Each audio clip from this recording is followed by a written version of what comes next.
Welcome back to another episode of Come Over for Dinner. I'm Bess Hawthorne, and today I'm joined by a very special guest all the way from Virginia. Her name is Tamara Latham, and she met her husband at New St. Andrews College here in Moscow. She has some nearby family in Spokane, Washington. She has 5 children. They range from ages 4 to 16, 4 boys, 1 girl in the middle, just like my family. And currently they're hosting 14 puppies. Welcome, Tamara. Thank you. Happy to be here. Such an honor. Yes, and the 14 puppies are slowly being adopted to other homes, I hear. Yes. You don't plan to continue to home 14 puppies. No, we are definitely ready to find them new homes, and hopefully not slowly. Well, even one puppy can be quite the little scamp, you know. They get into all sorts of things. I cannot imagine 14. Yes, it's been very fun. Well, tell us about living in Virginia. I know you live on a farm in Virginia, so I'm guessing you have other animals as well. We do. So we have an 80-acre farm here in Central Virginia. We have cattle and chickens and guineas that are, causing all kinds of problems. And we have a couple pigs, and then we have 2 Great Pyrenees that we just bred kind of on accident. And then they're 14 puppies. And then we have one other spaniel mix. So we definitely like to keep things crazy. Well, as she shares all of her hospitality tips, I feel like this is going to be a benefit. You sound like you can handle anything. Well, it's the Lord. And honestly, just keep laughing. I feel like that's the way I handle all of it, is you just have to keep laughing. Sometimes I'll just laugh. And my husband will look at me and be like, "Why are you laughing?" I don't know. It's just sometimes life is crazy. Yes. And tell us about the 14 puppies being born. Weren't they born at a really inopportune, crazy time? They were. So we were planning to breed this pair of Pyrenees once, but not as soon as we did. So our daddy dog, we did not think was old enough to do the job. And then we caught them proving us wrong. And we counted out the date, and we found out that her due date was going to be the weekend our niece got married. And all 7 of us were involved in the wedding in some way or another. And so we just prayed that these puppies would come at a convenient time, and the Lord answered our prayers. They were born the morning of the rehearsal. And I was able to help deliver. Well, I delivered what we thought was the last puppy about an hour before we left. So it was a scramble to, just change clothes, throw hair out, just run out the door. I even left my notes. I was coordinating the ceremony, and so I left my notes at home. But we pulled it off. Everything was fine. Mama dog did great. She actually popped out a surprise extra puppy while we were gone. But everything went really as smoothly as you could hope. So we're very thankful. And it has been a very fun experience, even though it wasn't entirely planned. And yeah, now we have a whole bunch of adorable white fluff balls. So, What fun for your kids. Well, tell me a bit about the hospitality that you do in your church, your community, at your home. What are some of the things that you plan? Okay. Well, as I was preparing for this podcast, I just kept thinking about like all the seasons of hospitality we've been through. I as like a little girl, I always wanted to plan my own birthday parties. Like that was just so party planning is definitely a fun thing. But, when we were first married, we had a tiny basement apartment. We had an eat-in kitchen that could barely seat 4 people. And we still, just found a way. We would prioritize it. When we were looking for apartments, we've moved a lot because of schooling. My husband's a doctor. And so we moved from town to town to go to different schools. And every time we were looking for an apartment, we would think, okay, how many people could we fit at a table here?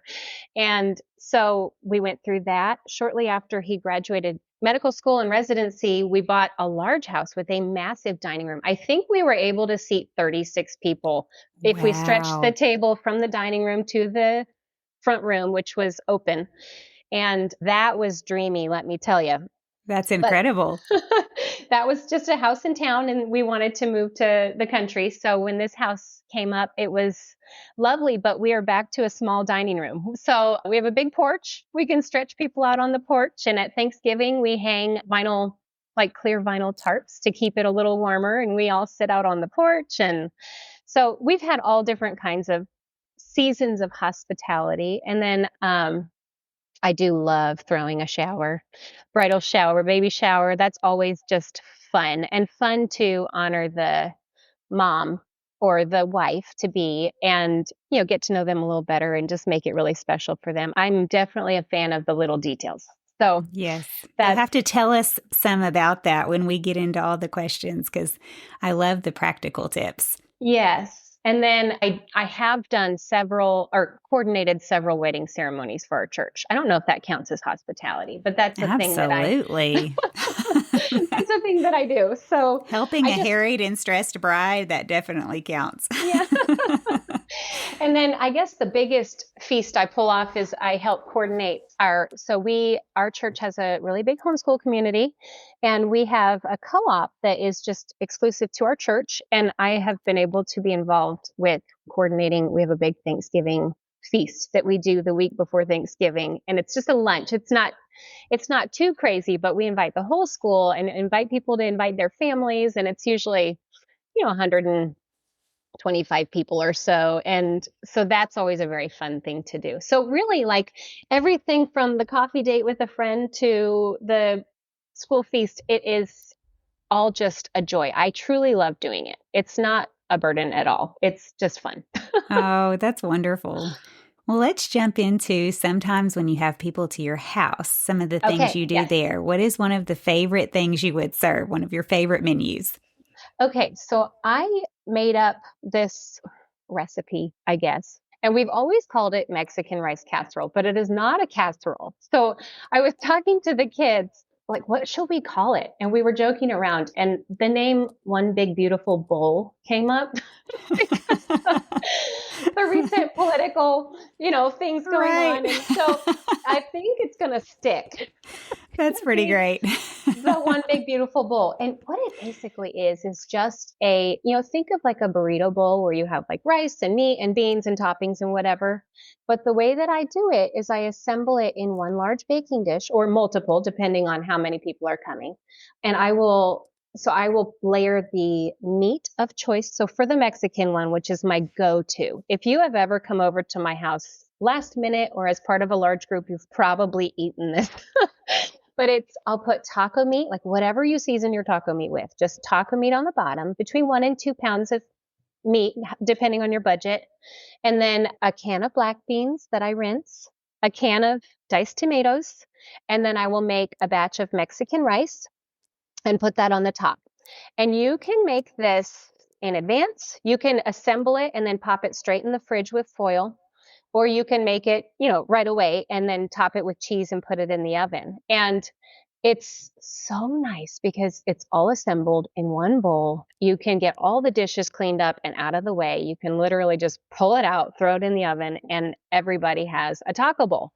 And, you can throw it like I like to serve it with some fresh salsa and I like to make a sour cream either with like chili lime seasoning in it from Trader Joe's, or I'll do that like a cilantro and lime sour cream or something. So you have a couple different sauces. I really feel like sauces make a meal. Yes, And then serve it with a salad and you're done. Tortilla chips. that is so And easy. yeah, And that would help anyone with allergies too be able to just choose what they can have and what they can't. sure. Yes. And it's actually that dish itself is very allergen free. So I actually have celiac disease and have to avoid gluten, which means most of what I cook is naturally gluten free. But it's gluten free, egg free, dairy free if you don't use the cheese. Like it's just a crowd pleaser. And Absolutely. then you can also do it with so many different like flavor profiles. So I've done it with Greek, where you season the beef or shredded beef with Italian seasonings and you use chickpeas instead of black beans and you do like a turmeric rice on the top and then serve it with tzatziki or something like that. Another one I was telling, so Leah Merkel was talking to me about your podcast, and I was talking about this dish, and she said, "Oh, you need to mention this. I haven't made it yet, but imagine pulled pork like barbecue on the bottom with baked beans and mac and cheese on top. And Oh, you that would just, be really right? fun. I want to try So you that. literally just pull it out of the fridge and put it in the oven when your guests Right. are coming over. And it's clean and easy and affordable. You know, And you're just heating it up. 1 or 2 pounds of meat stretches to an entire, 9 by 13. So Hmm. that's This is a that's my great go-to. idea. Absolutely. The one big beautiful bowl. Yes, It's one big so beautiful bowl. funny how, okay, so you said Mexican rice casserole, and it's just so funny because back in the 90s, I guess it was, casserole just kind of got a bad rep Yes, because casserole meant just a right. hodgepodge of whatever was in your refrigerator. Who knew what the ingredients were going to be? So Oh yes. And they I'm, all used cream of chicken soup. yes, they all had cream ofs. That reminds me of Yeah. my chicken rice casserole. I have thought I need to rename this chicken rice dish. Maybe I should say the Yeah. one big beautiful chicken rice Chicken and rice. bowl. I love Because it. the original recipe had cream of mushroom soup and it was called a casserole. And the thing is, after changing it and making it my own, my daughter recommended a homemade recipe for cream of whatever. Yes. And Yes. you can flavor it however you want, but it's just, it replaces your cream of soups. You don't Mhm. have to use a can. It is so much more delicious. So, you mentioned a really great menu and you serve it with salad. Do you have any favorite desserts that you throw on the table after everyone's done eating? Oh, see, dessert is my favorite thing to delegate to guests. At least in my community where I am in Virginia, the first thing someone will say after agreeing to your house is, "What can I bring?" And Sure. so I will often say, "Bring an easy dessert like ice cream." And because ice cream makes everybody happy, it's usually gluten free for me, unless there's like cookie crumbs or something in it. And it's just simple. But no, I don't have just a normal one. I guess I can share my peanut butter cookie recipe if I need to bring a dessert somewhere, or if I don't have a dessert planned and I need to make something fast. I have this chewy 4 ingredient peanut butter cookie recipe that's so easy to remember too. It is 1 cup of sugar and 2 eggs, and you blend that up really well. Add in 1 cup of peanut butter and a half teaspoon of baking soda, and that's it. And it makes this dense, chewy cookie. You can't really get the crisscross pattern on top because it's a little sticky, but it's just a winner. It's so Okay. great. It works Oh, we better. definitely need this because Yeah. that's a really fast recipe Oh, if it's you so need something easy. Yes. quick. It's so easy. It tends to work better with like Jiffy or Skippy or one of the sort of slightly more processed peanut butters Hmm. than the real healthy, just All nuts kind of. natural. Yeah. The healthier ones tend to come out a little greasier, but if you're willing to put up with a little Skippy, it's good. It's really good. Okay, sounds good. For making this menu, I know you've already really mentioned your shortcut or time saver, which is making it Yeah. ahead. And sometimes when we say shortcut, so you actually are making it in a way that cuts down on time, but just making it ahead can be a great recommendation. I love those sorts of recipes. Do you have Yeah. any other tips in that department, ways that you save time when you're preparing for company? Yeah, making as much as possible in advance is huge for me. And it's actually not my natural gifting. I tend to be more of a fly by the seat of my pants kind of person. But a funny story, I was throwing a birthday party for our oldest when he turned 3, I think it was. And I was scrambling at the last minute and very stressed out. And I mean, it's 3-year-old's birthday party, really silly. But I was like, I didn't get the cake toppers on it. I didn't do this. And I was kind of freaking out. And my husband grabbed me by the shoulders gently. He's great. But he said, Tamara, if you cannot throw parties without getting stressed out, you're not allowed to throw parties. And that was a huge turning point. I'm so thankful for that because it taught me, you know what? I might not be naturally good at just planning in advance, but I can learn this. And it was very important to me to keep throwing parties. And so I learned to really, make a list, get everything written down, especially if it's a big thing, like Thanksgiving dinner or some large feast where you're going to have a ton of people and you have so many tasks to keep track of. I will literally just on a scrap piece of paper write down all the tasks that need to be done, organize them by what can be done the soonest. This will stay fresh in the fridge for a week. This will stay fresh for only 5 hours, but that's 5 hours before my guests arrive. And just do it. You can train yourself to be a prep in advance person. The other thing that I think is really helpful, I'm also really bad at delegating. And one thing that I will do is actually make a mental note of things I can tell my guests when they come over, especially if it's a more relaxed gathering. When they come over, they're going to say, how can I help if I'm still working in the kitchen? And if I can't think of something for them to do, they feel awkward. They're just standing in the kitchen watching me do things. So when I, grab the tomato to start chopping it for the salad, I'll be like, wait, no, I'm going to set this aside. And if I get to it, great. But if they arrive and I still haven't chopped it, I can say, would you mind dicing that tomato? And that gives them something to do. And I can focus on whatever else needs to be done. So really, I guess my advice would be to just know your limitations, know your shortcomings, and work to overcome them. Mm-hmm. Don't use them Yes. as an excuse. Yes, I find that very helpful too.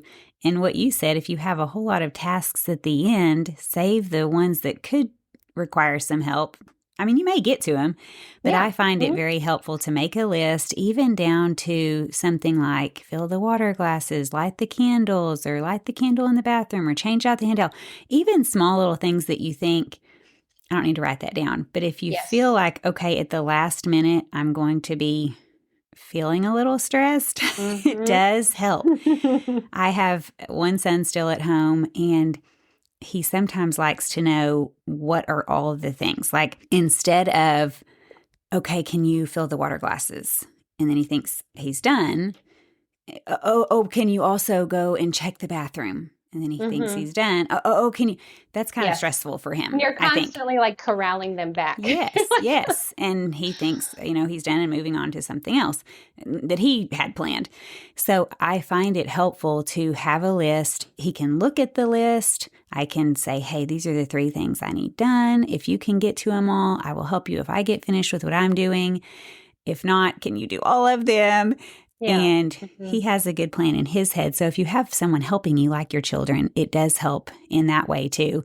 And then the tip of start early. And if you can, start even earlier.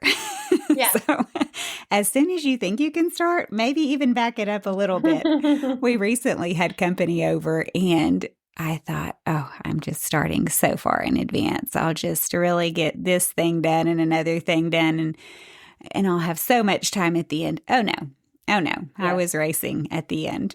Well, it's that quote about the task expands to fill the time allotted. Yes. Like if you start 2 days in advance, it'll take you 2 whole days to get ready for your guests. So I guess there's a balance there, but definitely for my stress and my sanity and my, I really do not want to be that grumpy mom shouting at her kids 10 minutes before the guests arrive. That is just not okay. So whatever I can do to avoid that. And so I, have all these big, beautiful bowls that I pull out, and the kids get trained too. When you do Yes. hospitality a lot, when you're in one of those seasons where it's weekly, you're having, multiple people over and the house is always full, you just fall into a rhythm. So I guess that's the other thing is just start and your muscles get stronger. You just get better at it. Absolutely. So, You get better at it. It becomes a lot easier than you initially feel like it will be. Yes. And working ahead also gives you some room, some buffer room for if something goes wrong. The same group that was coming over, I ordered ramen noodles. We were making a huge ramen. It's on my website. It's an amazing menu for company coming over. Okay. It's similar to your one big beautiful bowl. Instead of Mexican, it's ramen where you have go Asian too. Yes, we can do Asian. You have your ramen noodles, and then you have all these sides where people build their own bowl and a couple of different sauces. Well, I had ordered ramen from the store, and you can order it plain. I mean, you can get Hmm. the cheap ramen noodles and throw away the seasoning, but this was just ramen in a box, just the ramen noodles. And I had had boxes similar, felt like there will be enough noodles for the amount of people that we would have. And that's another thing. If you order new ingredients, check them before Hmm. your guests arrive. So I'd gotten the order a day before, but I hadn't opened the boxes, really looked at them, and I wanted to cook the noodles pretty last minute. So I'm opening the box, and inside are all these tiny little individual packets of noodles. It was more packaging than noodles. And I Oh no. realized we might have enough, but I'm not sure. And I Mm, hate that feeling of we run yeah. out of food. There's just not enough noodles, which is your Yeah. base for the company Yeah. coming over.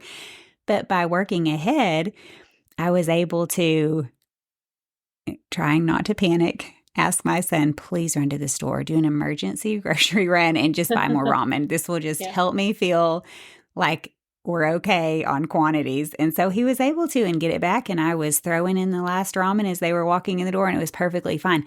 But if you don't build any buffer room, you Hmm. don't have time to kind of recover if something goes wrong. And if you don't need that time, well, you can go and have a glance in the mirror, maybe like just sit on the couch for a second or brush your Yes. hair or Yes. put My on some lip favorite, gloss, something.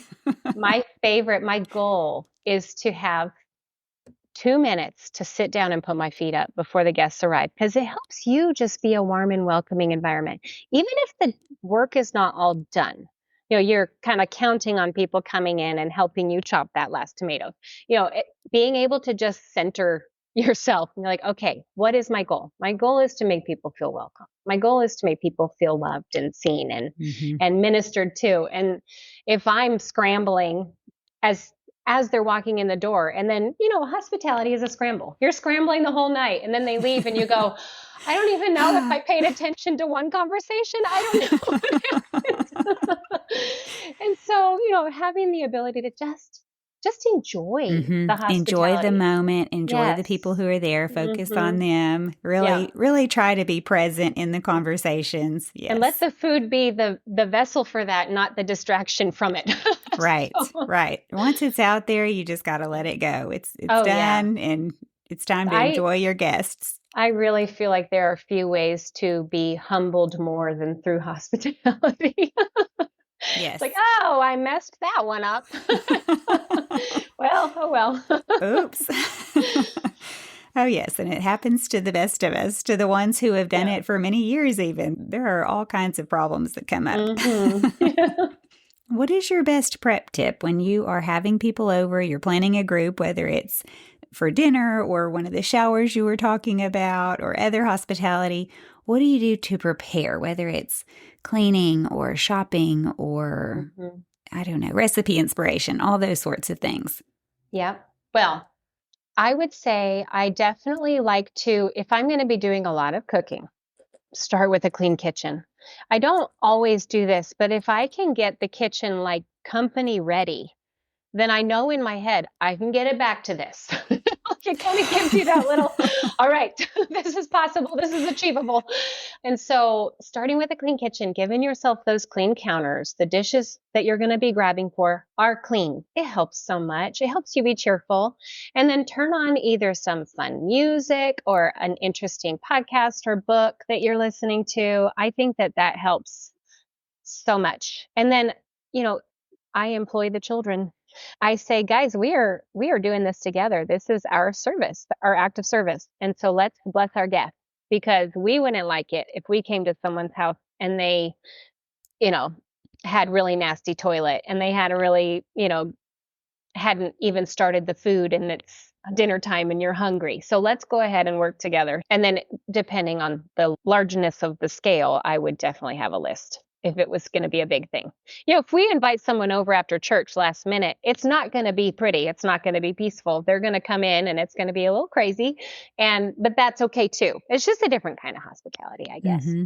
Yes. But if I get the chance to prep, I think that making the entire experience enjoyable makes it just more likely for you to continue. If you enjoy lighting a candle in a clean kitchen and starting some cheery music and chopping an onion, then it's more likely that you'll want to do that again. So that's always my goal. Yes. That's a great tip. Yeah. Before we move forward, a big thank you to the sponsors for supporting today's episode.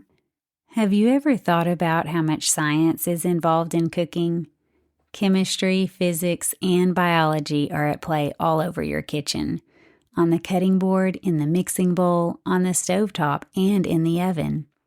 Inquisicook is on a mission to show students that science can be relevant, fascinating, and delicious, all while teaching an essential life skill.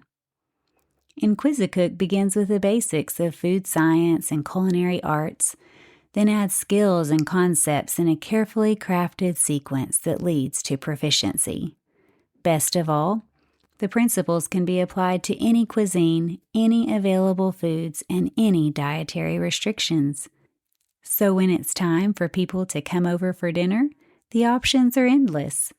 Visit inquisicook.com to view sample lessons, then check out the recipe gallery to see just how crave-worthy science can be. Pure and Lovely Tallow began with one mom's desire to find non-toxic and effective skincare that was safe for her whole family. That's when she discovered tallow, simple, nourishing, and incredibly healing for your skin. Each product is handcrafted in small batches with just a handful of wholesome ingredients, using organic and grass-fed tallow sourced from small Minnesota farms. Nothing more, nothing toxic, just the way skincare should be. Whether it's everyday moisture, calming an eczema flare-up, treating your baby's diaper rash, or soothing hard-working hands, Pure and Lovely Tallow is made for the whole family. Check out their whipped tallow, deodorant, lip balms, and more at pureandlovelytallow.com. And because you're listening here, use code BESS for 10% off at checkout. What is your best advice for making people feel welcome when they come into your home? We always like to greet guests at the door with an option for a drink.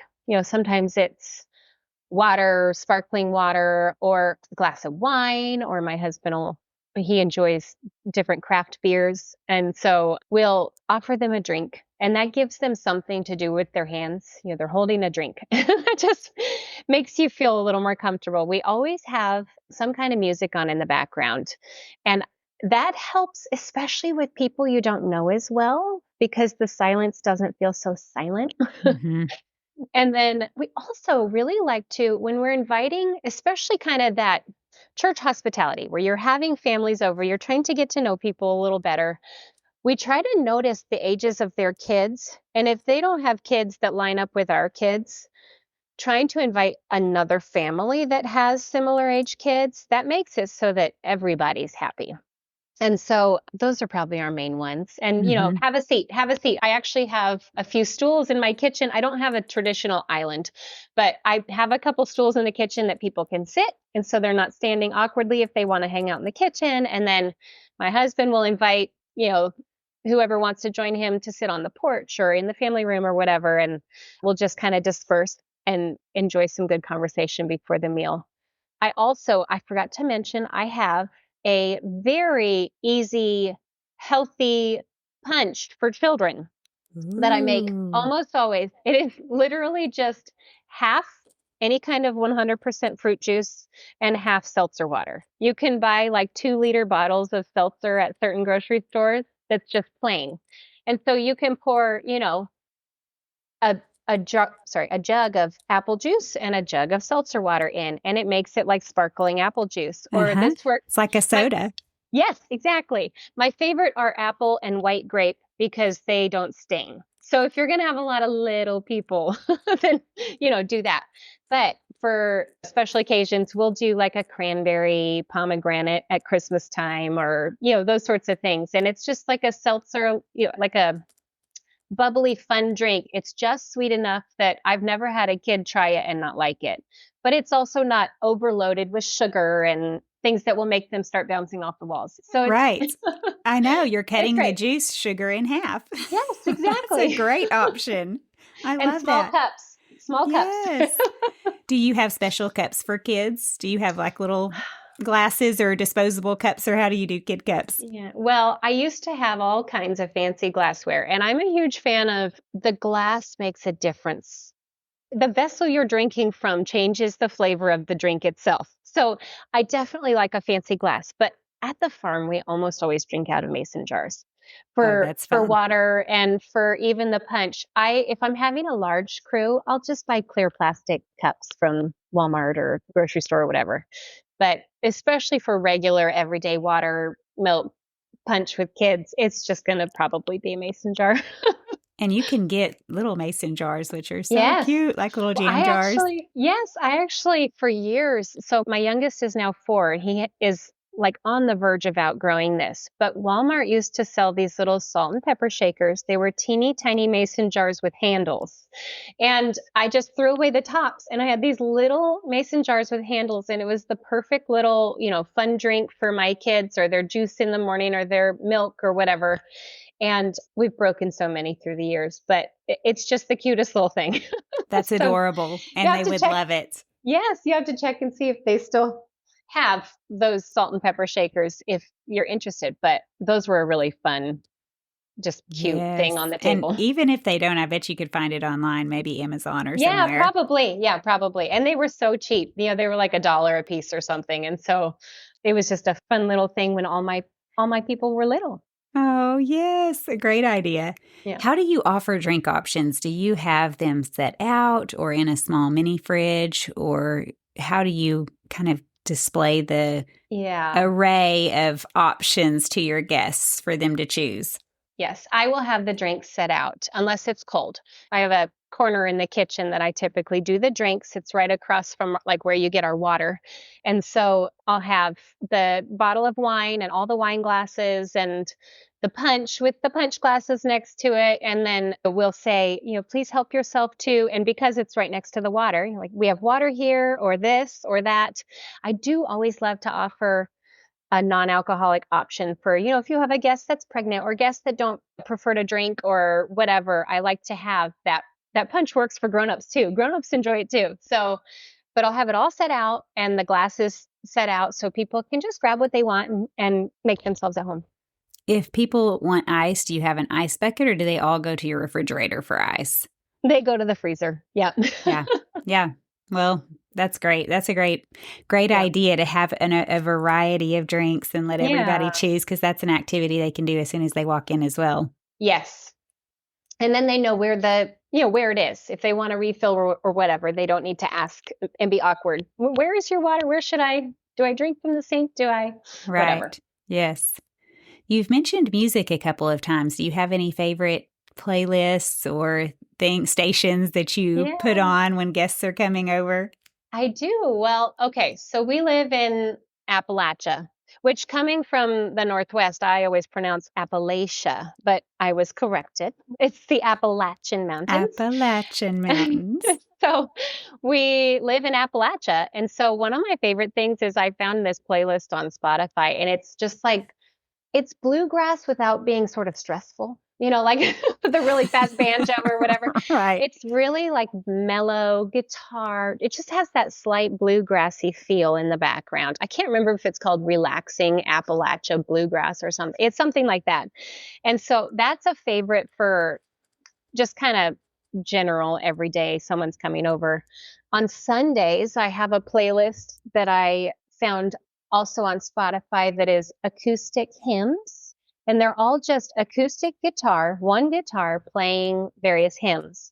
And it's so peaceful in the background. I also just love it. So if I'm making Mexican and it's a festive party. So we had a whole bunch of people over for Boxing Day, the day after Christmas this last year. And we made Mexican. We made the one big beautiful bowl, and I played mariachi Christmas music. And it just is like really whatever you're in the mood for. And if you're having close friends, you can play music that you both enjoy that's not just instrumental background music. But when I'm, meeting people for the first time, they might not enjoy Toby Keith or what random Right. whatever random musician you're in the mood for. So I like to keep it just kind of subtle and background Yes. instrumental.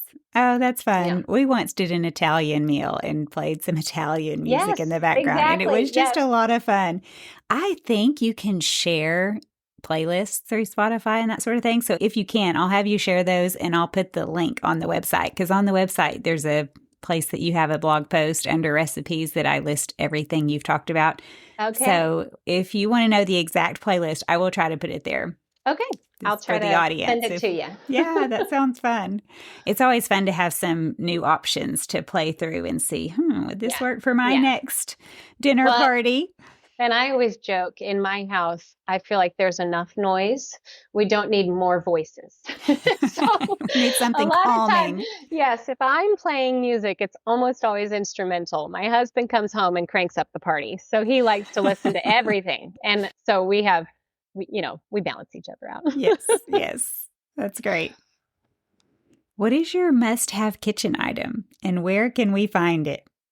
Okay, this is going to be funny and it's not cheap, but it's a stove vent that actually pumps the air out of your house.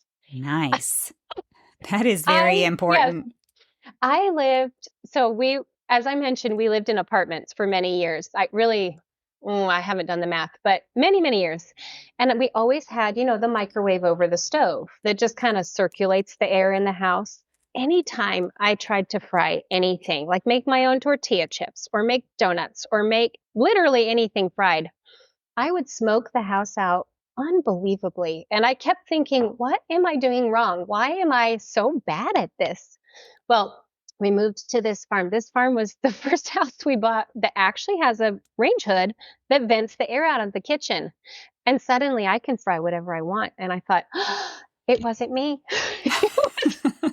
It was a lack It of was proper that tools. bad. So if you are a person struggling with frying food, it might not be you. It might just be you need a range hood that actually gets the smoke out of your house. That So has a strong enough pull and vents to the outside. yes, and I don't even know where you get that. Probably some, Home Depot or whatever. Plus, you're going to have to get a construction person out to dig a hole in your kitchen, But it's or worth your kitchen looking wall. into. Yes. Oh, I love it so much. Do you have a specific brand or is it just something that was installed? You don't even know what it is? Yeah, it doesn't even have a name on it. The stove that we have is the LG Cafe series, I think. It's a gas stove. And so I think that's, it's important Probably to have paired with it. a hood that vents the gas fumes out of your house. But yeah, it's just lovely. That's a great recommendation. If you are in the middle of a kitchen Yes. remodel, Yes, just do it. research this. Just do Splurge. it. It's worth the extra cost Yes. for all the future donuts you're going to fry. Yes, yes. In all of your years of hospitality, have you had a funny story that you want to share with us? Anything gone wrong? Any disasters? Anything funny? So, oh no, nothing's ever gone wrong. Nothing. Everything always goes perfect for me. Oh my goodness, it was hard to pick, but I think I decided on I wanted to share this story because it's also an encouragement for young wives who are in a teeny tiny apartment and feel like, oh, I can't have that family with 7 kids over. I don't want to, nobody wants to come to my little apartment. We lived in a very small basement apartment. I already mentioned it with the little tiny eaten kitchen and small family room. And I had been perusing some Martha Stewart magazines because this was really like the internet was in the baby stages. And I noticed that she often set up these beautiful dining tables outside, and it was so pretty. And I thought, we have this nice little side lawn out the back of our unit, and I could set up a table here. And we really wanted to bless our elder and pastor families and have them all over for a Greek feast. I was planning like a big Greek feast, and just as a thank you, just to bless them. And we invited everybody over for a Sabbath dinner Saturday night. And I set out the table. I borrowed folding tables and chairs from people and I used white bed sheets as my tablecloths because we just had very very few resources in our little apartment in our newlywed stage of life. And I just made it happen. And we set the table and it was all so beautiful and our families started arriving and we live in Central Virginia. And so a pop-up rainstorm. Oh, no. No, no, no. Yes, it started sprinkling as friends were pulling into our little parking lot area. And I thought, oh my. And so we just pulled everything inside. We pulled all the tables. We sat people, like we were crammed in the family room and the kitchen. And it was the most memorable, fun moment. It was just like, look at, we can do An it. I think, adventure. yes.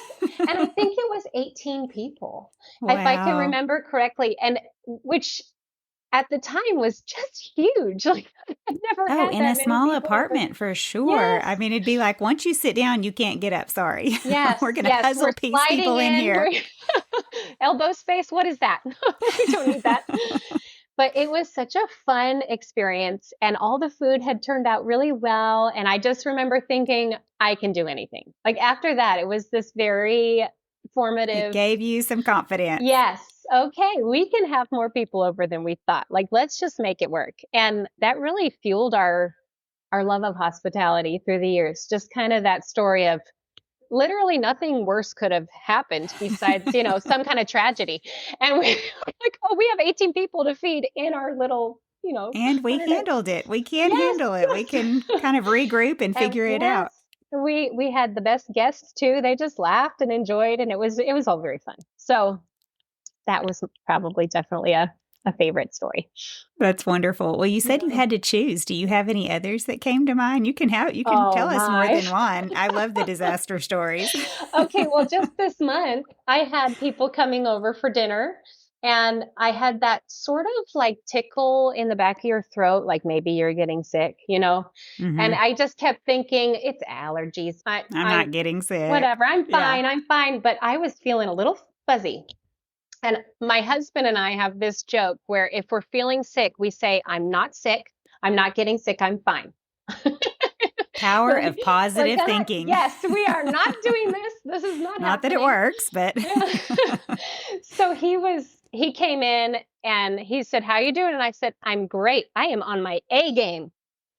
And so he walked outside and he was feeding the puppies and our guests were arriving. And I turned around to notice that my rice on the stove was just billowing black smoke. oh no. I had forgotten to turn it from high to low because I was, a little fuzzy brained. But the irony of saying I was on my A game and then smoking the entire house out as the guests were arriving Right. was just magnificent. Oh, yes. I, Very humbling. Our pride goes out the yeah. window. And that pot got thrown away. That pot was beyond beyond Beyond repair. repair. So yes, it happens. But you really Yeah. weren't sick. You were okay. I really was just fine. I was Okay. totally fine. I often say that and I'm not. Yeah. Especially teaching second grade. I taught second grade for 4 years, the last 4 years, and there's just always little germs circulating around, including my Oh, own. I'm yes. not blaming the kids, but Yes. we just all share germs, and It's a little party. yes, it's a little party, and it would just be one of those things of like my throat, my head, like nope, not happening. No. There's something about just denying it that kind of helps Just you deny cope. and keep going, right? Well, Yeah. those are great stories. I love it. That's very encouraging. I definitely have had some listeners tell me it's their favorite part. Oh, yeah. Their favorite question, because not It's only does just, it make you laugh, but it helps you realize, okay, I can do this. I oh, can yeah. recover. We are not as special as we think we are. Right. Everybody's got stories. Absolutely. Well, a quick side note, do you have any particular tips from when you were hosting in the tiny little apartment when you're first married? Do you have any things that stand out besides just do it, just jump in and you can pull it off? Oh, man. Well, I really feel like that can-do attitude. My dad always said, where there's a will, there's a way. And there was a will. When we were first married, we were the only young married couple in the church. All of our friends were either still kind of younger teenagers or married with multiple kids. And so we just felt like, all right, we got to step up our game. We got to, try to fit in, not in a bad way, but how can we learn from these people? And they were all so hospitable. And so we thought, well, we're going to do it. So one thing I would do is, even though we didn't have children yet, I had a basket of toys and several kids' books that I kept in my house for when I had kids over. I also had multiple card tables. Now that we have the big porch and we have a basement, we can store things. I have the longer folding tables, but the card tables fit better under beds or behind couches or whatever. So I had a couple card tables. We would also set up tables in front of the couch. So people would sit on the couch for one side of the table and then, sit. I only had to have enough chairs for the other side of the table. But the other thing is just, you don't have to have lots of people over for hospitality. You can have a mom and her kids come over in the morning for snack time and say, do your kids want to come over and read a story and do a craft with us? And, there's just ways to make it happen. Those are great ideas. And I feel like those are very important things to point out to young moms because, or even people just that aren't moms yet, but in a small Yeah. Hmm. place, because there's lots of ways to do hospitality, including if you have to think of it as we're getting together to fellowship with each other, get to Hmm. know people better, maybe get to have deeper friendships in the church or in your community. And you can do it all different ways. I know Yes. my daughter-in-law in the South, she has 2 children right now, pregnant with a third, and she will get Congrats. together with friends. Sometimes they'll come over to her house with their little kids and they'll have a playtime together. It's fun for the moms to visit. The kids are playing in the backyard, but oftentimes they'll meet up somewhere.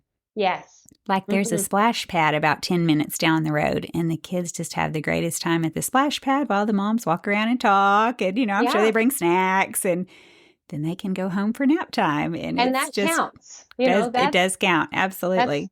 building community, and Mm-hmm. connecting with especially your church family and your neighbors and whatnot.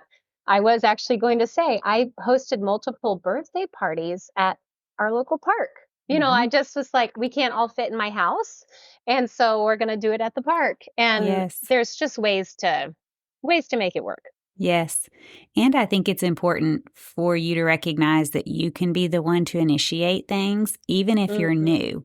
She moved recently from a town in Arkansas to another town in Arkansas, but even though it was just a couple hours down the road, it's a brand new community, brand new Yeah. church, doesn't know anybody except for her brother that's there. A couple of brothers are there, and my daughter, her sister in law. Hmm. And so, very few people, but instead of being the newbie at church, just waiting and waiting and waiting and hoping people reach out to her, she just says to anyone and everyone, all the young moms, hey, you want to get together at the park? Do you want to Yeah. meet at the splash pad? There's Yeah. this museum. I'm going on Tuesday. Are you available? She's just has such a good personality for that. But I love that because she's new, but she's jumping in, which immediately makes her develop friendships, but Yes. you also aren't sitting at home just sad because no one's inviting you over Yes. or trying to Oh, get to know yes. you or whatever. Which makes it even harder to befriend you if you're, have that seed of sort of victim mentality planted Right. in your mind. You kind of Yeah. have that You just have blocking that. you from Yeah. making friends. Yeah. If you have an outward focus and just say, well, I'm going to be the one, I'm going to do it. Yeah. And Well, I'm sure the people in her church are hospitable and, and yes, obviously yes. have invited her too. But I just know that a lot of times if we feel sad or down and just nobody, I just don't have anybody to do anything with. Well, then think about what you can do. You Hmm. can be the one to initiate something. You plan a fun thing at your house, or you plan a coffee with some ladies, or you plan the park date. Anyway, what Yes. were you going to say? Oh, I was just going to say that makes you a critical part of your new community. Rather than being a consumer and just kind of sitting there waiting for people to minister to you, you are able to jump right in with both feet and start running toward building your community and Hmm. showing, I intend to be a gift in your life. Let's make this work. So Right. I love that. And I'm thankful for our years of tiny apartment living because I really do feel so passionate about like encouraging these young moms, just do it. Just find a way. And we also had very little money. My husband was still in school, and we were just like, well, we can't afford steaks. We can't even hardly afford chicken, but we could make waffles. Hmm. We can So true. we can have you over for bread and cheese and wine, and it doesn't even have to be dinner. Right. That's another tip. Our new favorite thing to do is to have people over for like dessert and drinks after dinner on Sundays. Such a great Well, idea. like just come have a fire pit, just hang out, enjoy just relaxing in the evening in the countryside. And that's just a fun thing to do too. So yeah, it just looks different for everybody. And just Yeah. don't let excuses get in the way of your faithfulness. Yeah. And that's a great idea if you are really new to it and a little bit stressed about doing all the things, the cleaning, the cooking, the Mhm. timing. Having people for dessert is a great idea. Yes. Hmm. Eliminate all that. You can hopefully learn how to be a really relaxed hostess and Yeah. greet people and really be in the moment, enjoy conversations because all you're serving is dessert. You can even Yeah, do it and outside. it could just be cookies. Like when it's that informal of a gathering, you don't have to make a big fancy No, 4-layer cake. You no, just you don't. just make some cookies and say, "Hey, you want to come over?" Or don't even make anything and just do s'mores over the fire. Hmm. Yeah, Buy a absolutely. bag of marshmallows. You're set. That's delicious. And if you think, well, that's kind of boring, you can really spice up s'mores. Have you ever You done s'mores can. with Reese's peanut butter cups? I have not, but I've wanted to since seeing it It's on, I don't or remember dark where I saw chocolate. it. You can Yes, elevate yeah. them to be a little more gourmet. Hmm. I like the dark. When I say Reese's, I used to love Reese's when I was a kid, and I don't know if the recipe's changed or just my opinion has changed. Yeah, your But taste is they, elevated a little. yes, it has. When I taste them now, it's like this doesn't even taste like peanut butter; it just tastes like sugar. Yes. It's just not. Anyway, I'm not a big fan, but I do love the peanut butter cups that are more of the natural kind, or just have a better flavor. That Trader Joe's has dark chocolate peanut butter cups, and Oh, yeah. other brands have dark chocolate Yes. peanut butter cups. If you ever put one of those on a s'more or just a bar of dark chocolate instead of just the regular Hershey's, it's so Uh-huh. good. It's so good. Oh, fun. Well, I saw recently somebody recommending savory s'mores. And so Oh, instead of a marshmallow, you buy the little mini brie cheese wheels. They're like the size of a marshmallow. It's a tiny brie. And you stick that on your stick and you put it between like maybe Ritz crackers or something. I was like, interesting. oh, now that sounds really good. Speaking of a wine and cheese night Yes. around a fire, I would try that out in a heartbeat. Exactly. So, there you go. Again, All, here I am recommending recipes I haven't tried. I'm sorry. This is all this kinds of is new my tips. personality. Well, you try it and let us know how it turns out. Yeah. Well, thank you so much for coming on. I have enjoyed hearing all of your tips and all of your recipes. It's been so much fun. Oh, thank you so much for having me, Bess. Until next time, bye for now. If you enjoyed this episode, don't forget to follow the show and leave a review. It helps new people be able to find the podcast. And if you enjoyed this conversation especially, be sure to share it with a friend. Thank you for your time.